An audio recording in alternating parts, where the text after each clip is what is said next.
Hello and welcome to another episode of The Well-Appointed Mystic. My name is Anna, and today I wanted to talk about my geeky sort of gamer decks and the oracles that I pair with them.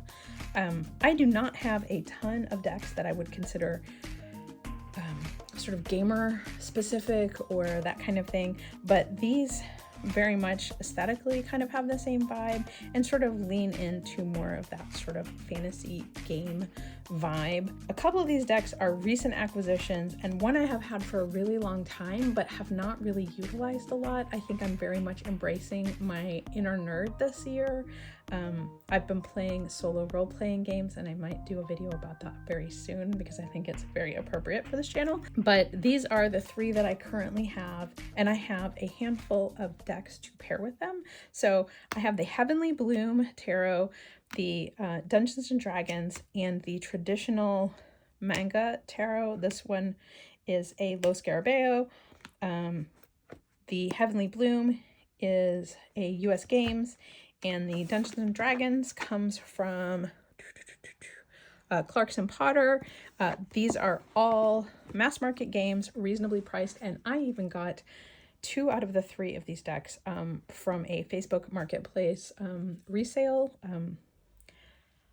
I had planned to do a video around my birthday because that's when these came in to talk about them, but I was so angry that the decks were basically just thrown into a giant box, and so when I got them, they had shaken loose, so all the cards were just floating around in the box, and all of the, like, from all of the decks that I had ordered from this one person. So very frustrated, but if that's the biggest complaint I ever have about a purchase made on Facebook Marketplace in the tarot community, then I feel like I'm probably don't have a lot to complain about. So anyway, let's get started. I thought I'd start with a couple of decks that I like to think of as the gimme decks, like the ones that seem like the most obvious pairings.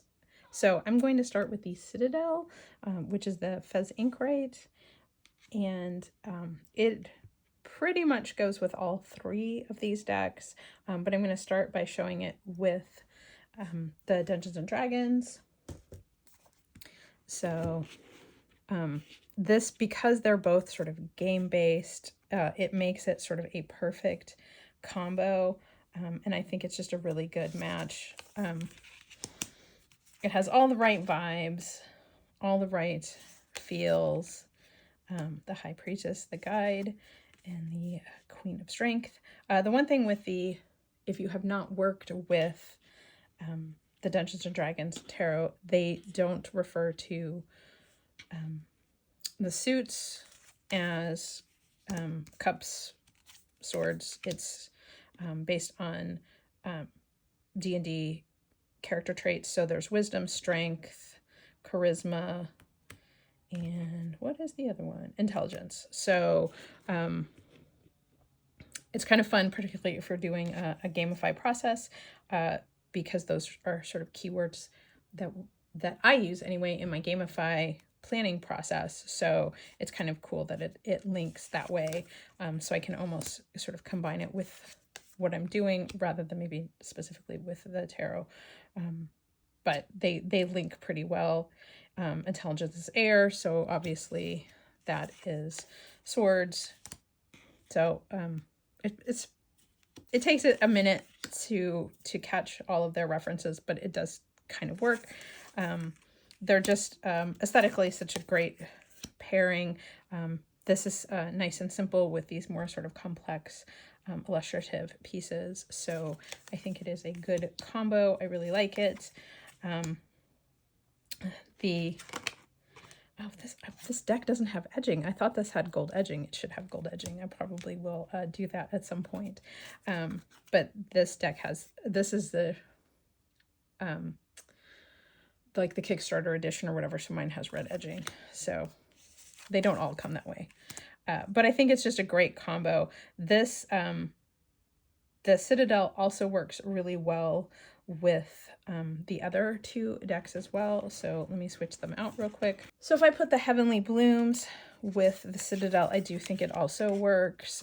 It's a little bit more sort of cartoon like anime or manga style illustrations. But I think it's the same sort of vibe. I think it really works nicely.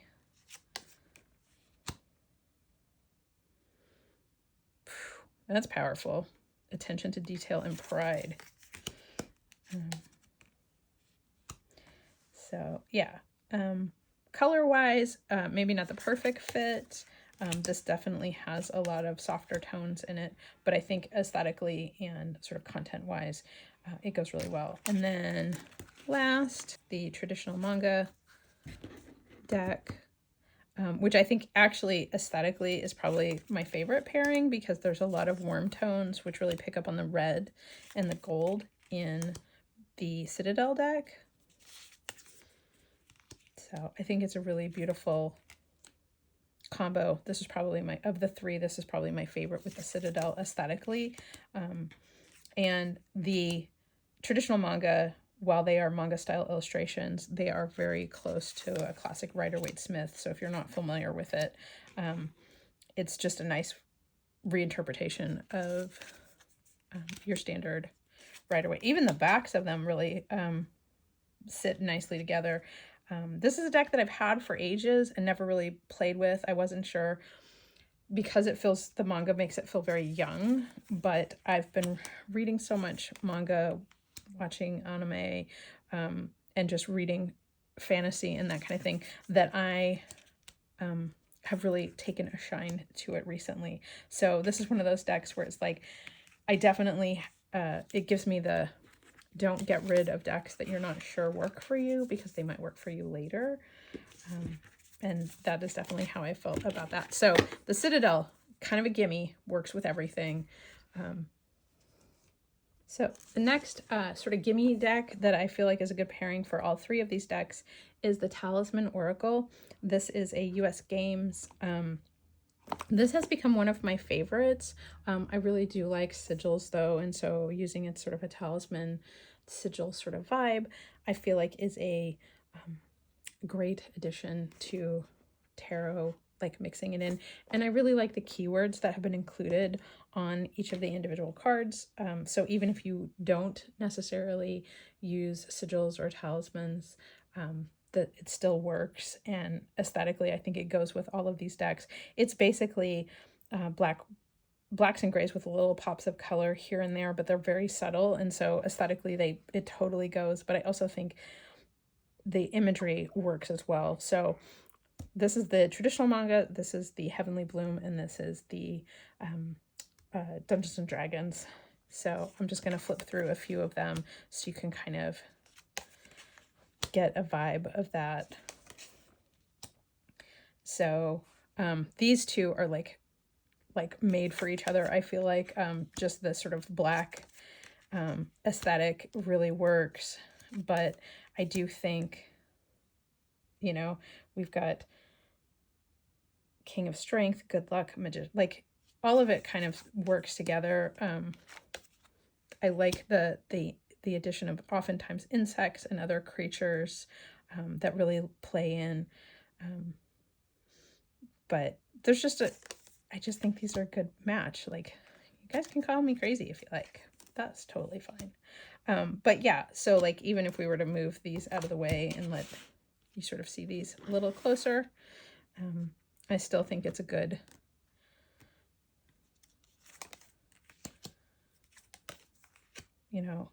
the Ten of Pentacles, the Two of Wands, and Equilibrium. Like, it's just a good balance. It's Tower, Good Fortune, and the Star. Like, again, I'm like, bad things happen, but keep hope and good fortune will come. Like, so I just think they very much tell a story very quickly. The Eight of Wands, magical power, and the Devil. Like, yeah. So like I said, I really like this particular deck. If you have not worked with it, the one gripe that I have is they're super shiny cards. So so they're very slippery, but they're so good in so many other ways. I'm willing to overlook this. So, and then if I just pair the Heavenly Bloom, I think it grounds. This can feel a little sort of mystical kind of a vibe, little storytelling. And I think this sort of darker, heavier kind of really can root the imagery. So yeah, I think it's a good match. So that is the Talisman Oracle, one of my favorite pairings with all three of these decks.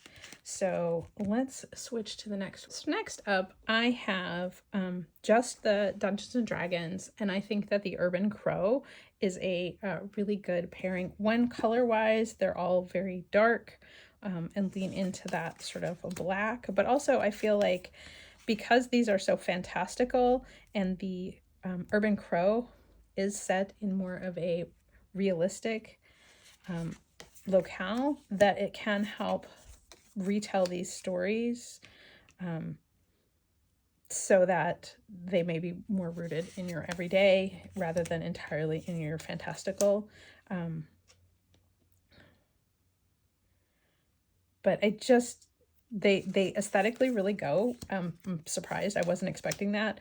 But I also think that it's it makes for beautiful storytelling. And I just, this is a situation where I really want to sort of like sink in and really think through sort of the visuals and what it's trying to tell me, you know. So yeah, like holding that balloon from going somewhere, you know, this threat, survival, and sort of protecting, you know, your dragon horde. Like, just good storytelling, really, really good storytelling. So I find that the Urban Crow is a great match for the Dungeons and Dragons Tarot. And let me switch to the next. Next up, I have the Mushroom Oracle, which I absolutely love paired with the Dungeons and Dragons. This is from the Broccoli Magazine collective. I don't know what to call them, but there's just like the mushrooms, it feels very foresty, whimsical, magical. It's just a really good pairing, and color-wise, aesthetically, it's just a really good match, and was surprised. Like, I dug through a lot of my decks before I was like, I wonder if this will work. But again, love the Broccoli's keywords on these. It really, like, wisdom and care with King of Strength and 3 of Intelligence. This would be, looks to me like 3 of Swords. Yeah, Intelligence, Air, Swords, yes. But this has a sword in it, so I would think Strength is that fire? Is that wands? Maybe. There's one stumbling block I have with the Dungeons and Dragons is I do kind of have to keep a little cheat sheet of how they've balanced everything. So yeah. But it's just such a good match, and I feel like even reading the Dungeons and Dragons as a little bit more of a sort of intuitively reading it, and not maybe having to dwell quite so much on is that a sword? Is that a cups? Is that I can really look at this and kind of get the gist just from looking at it. So yeah, I think it's just a good pairing. They look great together, and these are definitely longer readers for me. Like, I do have to sit down and spend some time with them to sort of really get into it, but I think it's a good pairing. With the Dungeons and Dragons so far in my hunt, my favorite deck pairings have been the Mushroom Oracle, the Urban Crow, and then obviously the Citadel and the Talisman Oracle. So that's 4 decks to pair with the Dungeons and Dragons, which I think is a good variety. So let me dive into some deck pairings for the Heavenly Bloom. So with the Heavenly Bloom, the first deck that I wanted to talk about is called the Cosmic Astrology Oracle by Tanas Chubb. This is a self-published deck, foreverconscience.com.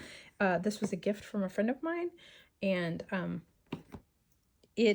every card is foil, so it you're not getting the full experience. Yes, it's very shiny, but it is, I think it just, with Heavenly Bloom, I think it really works.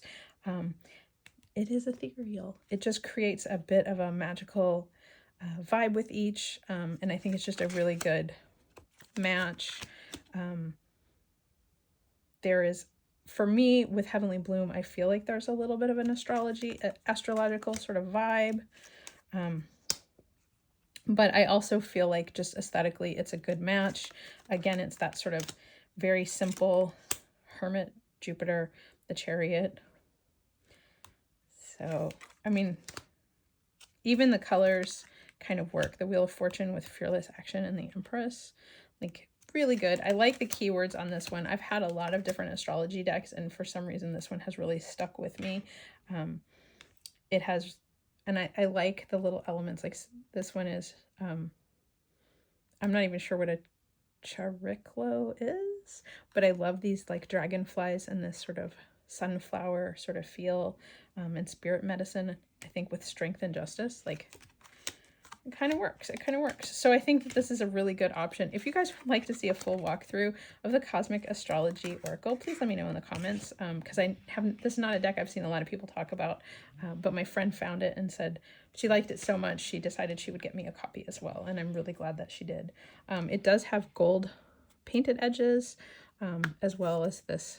The backs are pretty simple, and then I think even look pretty nice with these, so if that is something that you care about. So next up with the Heavenly Bloom is the Inner Child Oracle, and this is similar to how with the Dungeons and Dragons I liked combining the Urban Crow. The Inner Child has more, while it has very fantastical images, there are more sort of like real people, real creatures kind of a thing, but color wise I think it works.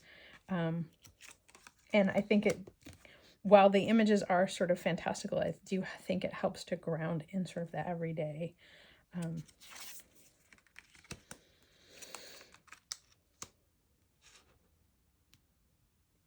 This is pretty good. Hanged Man, flow with the rhythm, get lost in the rhythm of movement today, and the Ace of Swords. So it definitely feels like moving through a stuck situation in a loose way. Page of Swords, Be Still, and King of Wands. And I like that the king is female presenting on that card, so that's really nice. So Page of Wands, Run Wild, and the Moon. Oh, Death, you are wanted. There is a home waiting within, and the sun.